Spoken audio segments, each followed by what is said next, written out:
I'm with Randy Hirokawa. He's the author of The Functional Perspective on Group Decision Making.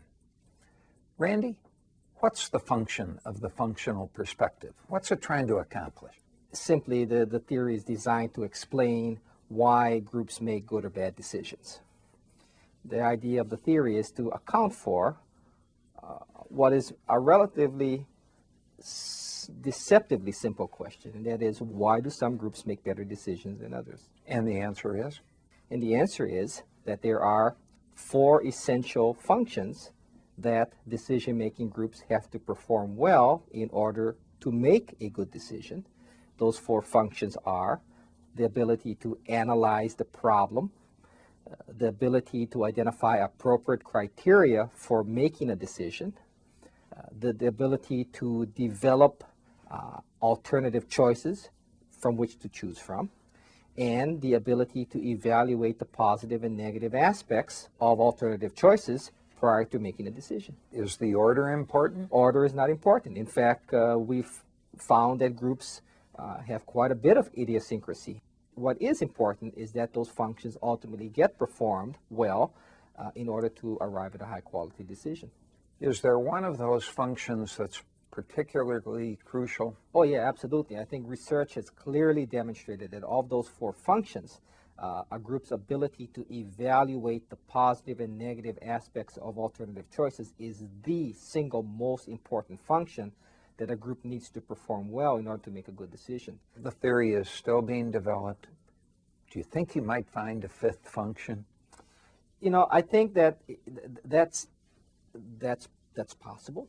I might find a fifth or a sixth or a seventh or an eighth or a ninth or a 10th. I think what is important for us to consider is, does adding a fifth function make a difference in terms of accounting for group decision-making performance? To date, the functional theory accounts for approximately 60 to 70% of the variance. Now, what that means is, if you and I were to go to Las Vegas to gamble, and let's say we walked into a casino, and the casino had this gambling game called Bet on the Outcome of the Decision. And what this game was a videotape. We would watch a videotape of a group making a decision, and just before the group made the decision, the videotape would stop, and then we would bet whether the decision they make would be a good decision or a bad decision. If you and I went to Las Vegas armed with a knowledge of the functional theory, and we used our knowledge of the theory to predict whether or not the group would make a good decision or a bad decision, we would win more times than we would lose. And depending on how much money we bet when we won and how much money we bet when we lost, you and I could leave Las Vegas one of the 10% winners.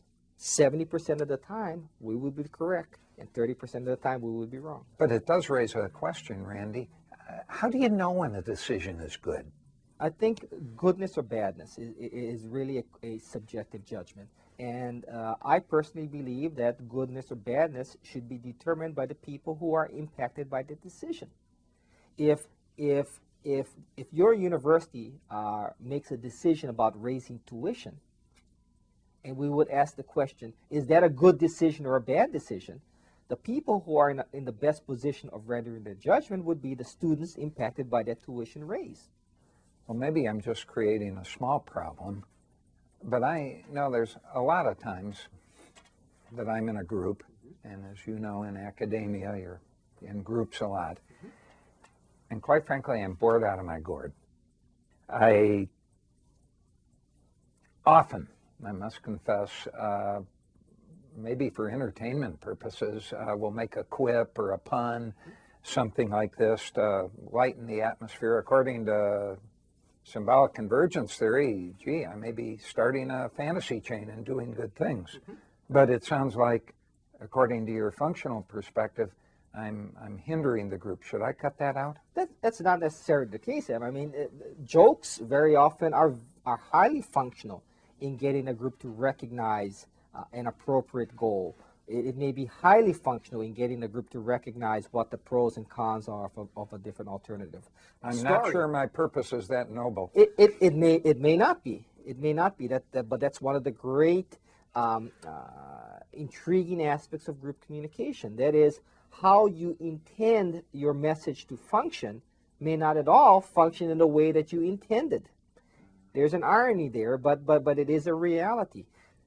Randy, it strikes me that this is a very rational approach to decision making.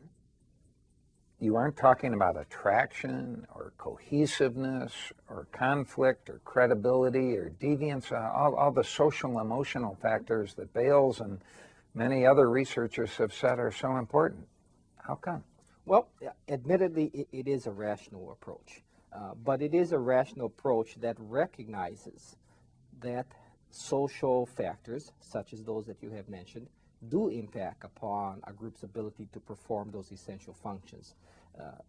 The problem, if there is a problem, is that the theory has, at this point, not been developed to the point where it properly accounts for those social factors. So it's in process.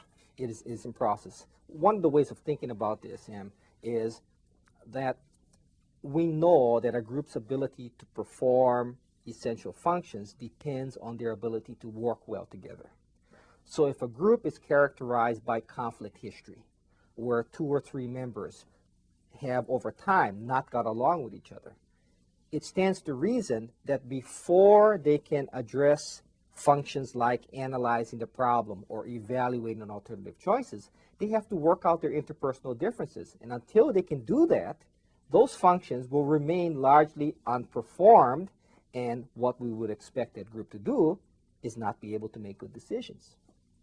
So Randy, in conclusion, if a group diligently performs all 4 of the functions that you've outlined, is a good decision guaranteed?